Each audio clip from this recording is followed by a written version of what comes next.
هنعمل النهاردة كيكة البنانا بريد أو كيكة الموز، هشة وطرية وطعمها يجنن. لو كنتي أول مرة تشوفيني، أنا هبة إبراهيم. نعمل وصفات سهلة جدا وبسيطة وكمان خطيرة.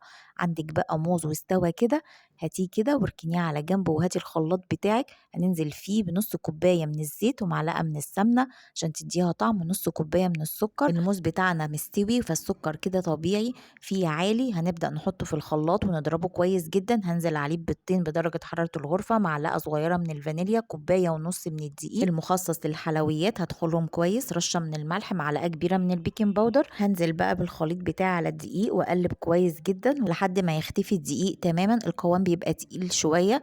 عندي بقى قالب مقاس 20 ببطنه بالسمنة والدقيق، وانزل بقى بالخليط بتاعي كده، وفرنك شغال على درجة حرارة 160 أو 170 في الرف الوسطاني، ما بتاخد من 35 ل 40 دقيقة، واسيبها تبرد تماما، وابدأ احط بقى عليها شوكليت كده اختياري.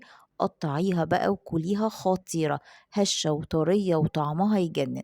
ولو عجبك الوصفة لايك وشير وسبسكرايب لقناتنا. اشوفكم في وصفات جاية كتير مع هبة إبراهيم.